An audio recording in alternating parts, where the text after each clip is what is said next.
Teman-teman, kali ini aku mau membahas tentang masalah kehidupan di Amerika ya teman-teman.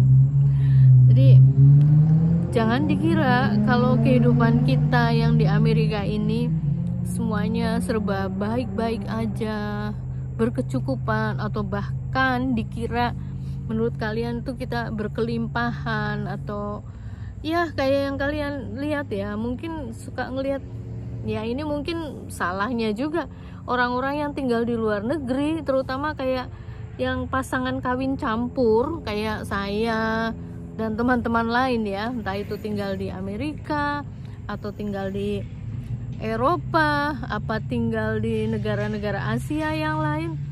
Yang kita posting itu, yang kalian dilihat di medsosnya, itu kan memang baik-baik, kayak happy-happy, jalan-jalan, masak-masakan, pokoknya yang menyenangkan.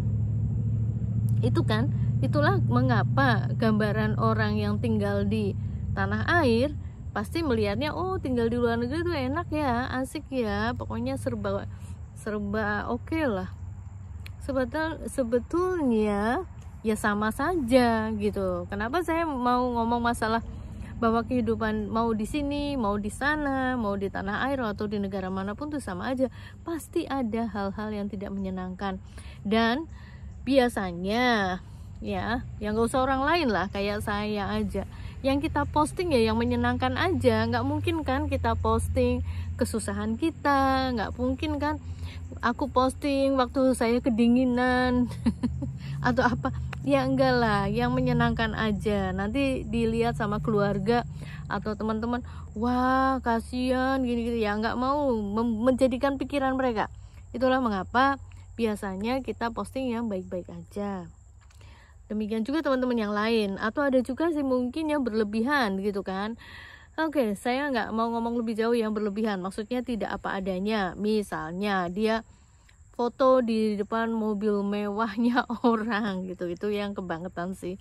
Tapi maksud saya begini, saya tuh mau membahas masalah keluarga. Ini masalahnya sensitif banget ya. Mengapa saya ingin membuat video ini? Karena tadi saya lihat videonya Dewi Pobo,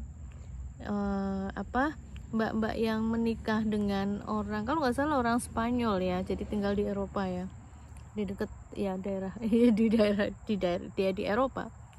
Dia menceritakan tentang temennya yang curhat ke dia, ke Mbak Dewi ini, karena begini, keluarganya itu menuntut dia mengirim uang untuk membantu kehidupan keluarga temennya Mbak Dewi ini yang ada di tanah air gitu. Sementara kehidupan si mbaknya itu sendiri itu suffering gitu, atau struggling gitu, kehidupannya susah. Nah ini masalahnya gini. Oh teman-teman, sorry ya, saya sambil ngopi. Sebenarnya saya bisa bikin video di dalam rumah, cuma karena di rumah lagi dingin banget teman-teman. Kenapa pakai baju tebel-tebel ini? Kita udah masuk musim gugur dan suhu tadi pagi itu 9 derajat. Dan sekarang ini udah siang hari, ini aku bikin siang hari, udah rada angetan lah, mungkin 20 derajat nih kalau siang hari sih. Oke, kembali lagi. Nah, terus yang jadi masalah adalah kehidupan keluarganya itu menuntut ditunjang sama si temennya Mbak Dewi ini gitu kan. Nah sementara dianya sendiri kesusahan, dan si mbaknya itu sendiri juga nggak bekerja, yang kerja cuma suaminya. Oke, saya lanjutin ya teman-teman. Ternyata makin panas, jadi sweaternya saya buka. Lumayan nih, di luar anget. Nah, terus sebetulnya nggak ada ya apa yang salah kalau kita bisa membantu keluarga gitu kan. Pertanyaannya, apakah salah mbak?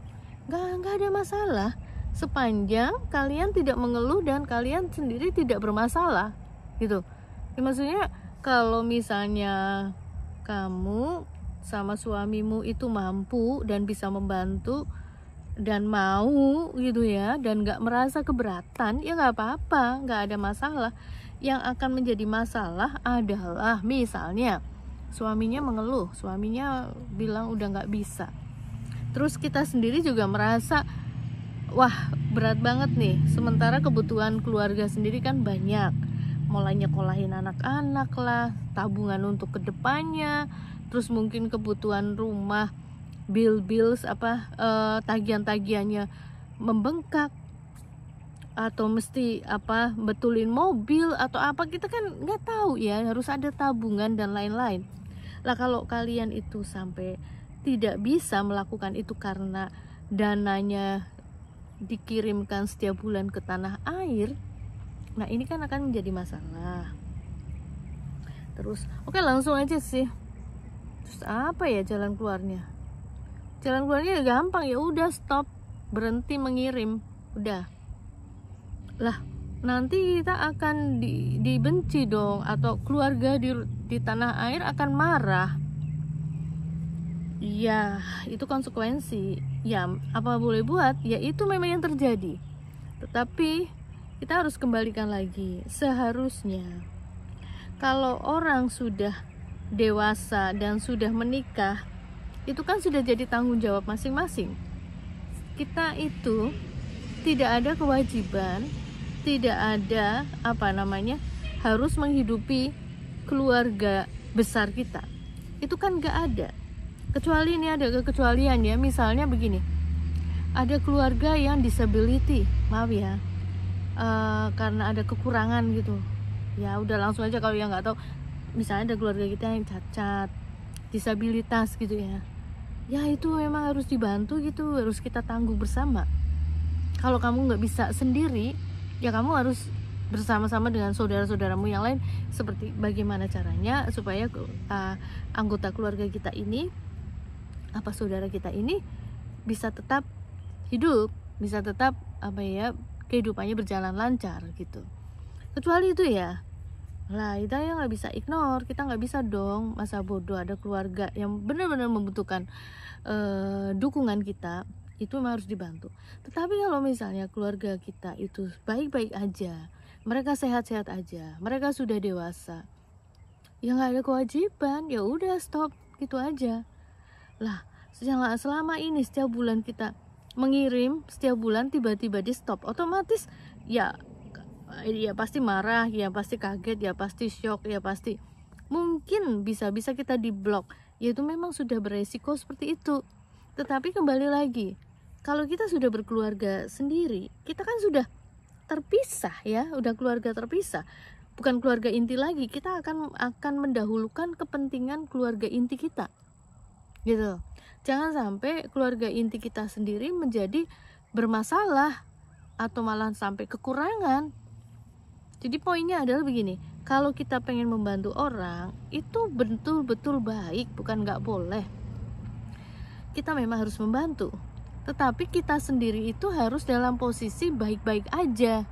Artinya gimana dong bisa membantu orang kalau kita sendiri juga orang yang masih perlu dibantu, atau seenggak-enggaknya orang yang cuma sekedar bisa survive gitu ya, bisa menjalani hidup gitu ya. Kalau kita seperti itu, ya kita bantu sebisa-bisa kita, jangan sampai mengganggu kehidupan keluarga kita, dalam hal ini keuangan gitu ya, penghidupan keseharian dan seterusnya, itu maksudnya. Dan buat kalian nih ya, teman-teman, ini hubungannya apa nih dengan LDR, dengan relationship yang biasa kita bahas. Buat kalian nih yang punya cita-cita atau ingin menikah dengan orang asing, atau sedang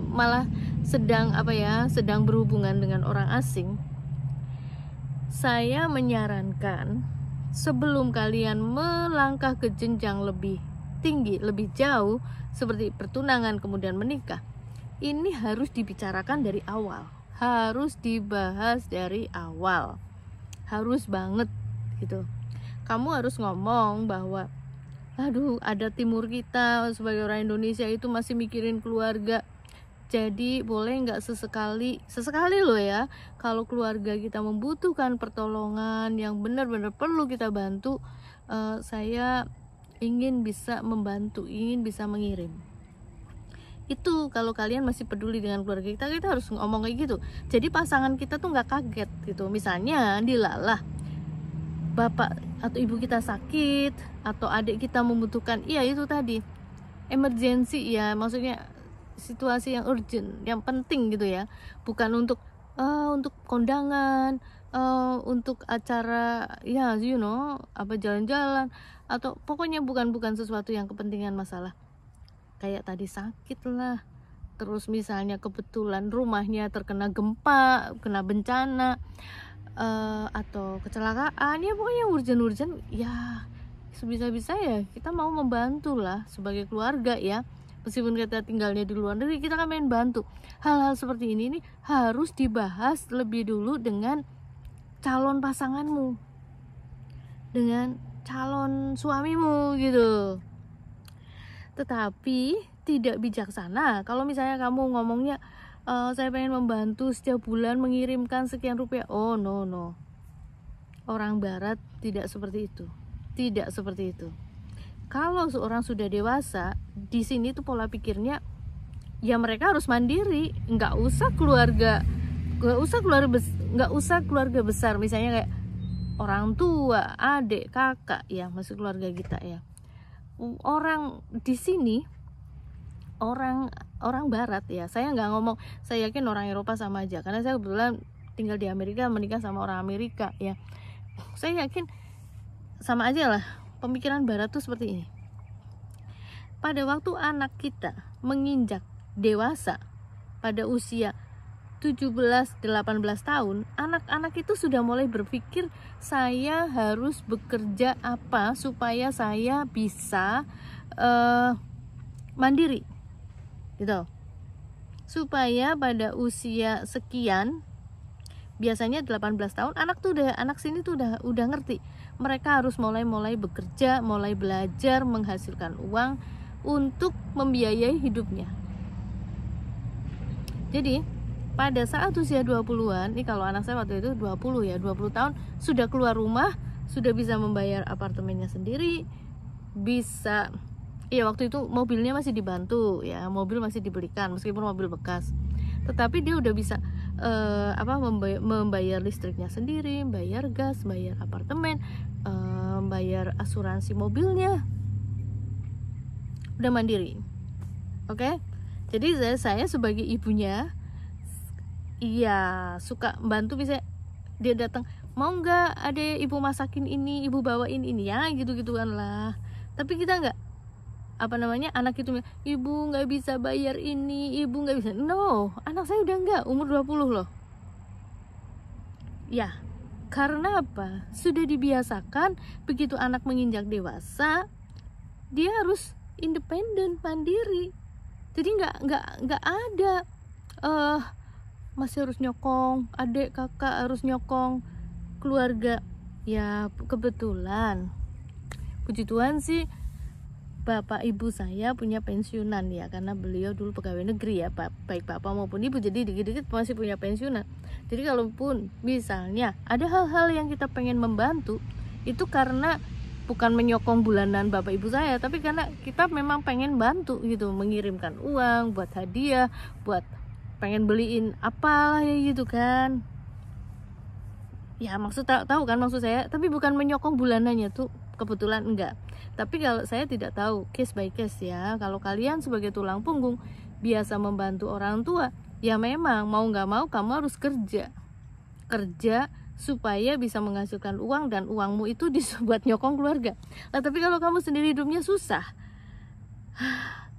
saya merasa kita harus tetap mengutamakan keluarga inti dulu ya. Kalau kalian tidak mau bermasalah dengan perkawinanmu ya, dengan suami ya, ini masalahnya kan.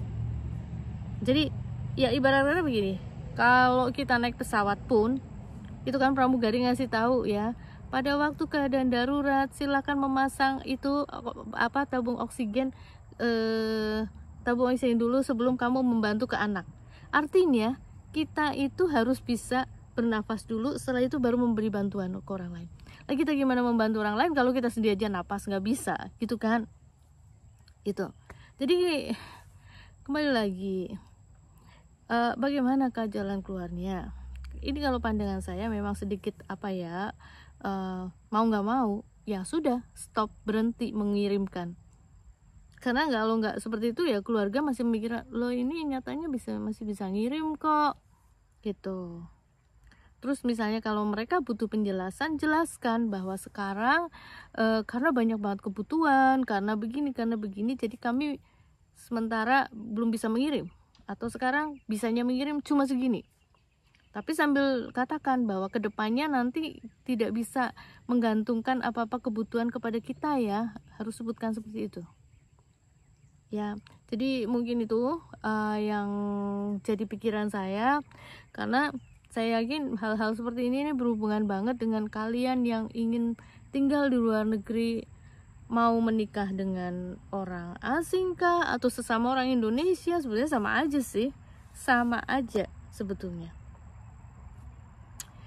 Poin-poinnya udah saya sampaikan, saya kira gitu dulu teman-teman. Oke, kalau kalian pengen saya membahas apa, nggak cuman LDR melulu, karena ini ada hubungannya dengan kehidupan kita, dengan pasangan asing kita, kehidupan di luar negeri, boleh silakan tulis di kolom komen. Sampai ketemu lagi teman-teman, sehat-sehat selalu, tetap waspada, tetap waspada, jangan mudah percaya sama orang yang baru kamu kenal di dunia maya. Jangan gampang percaya. Oke? God bless you all.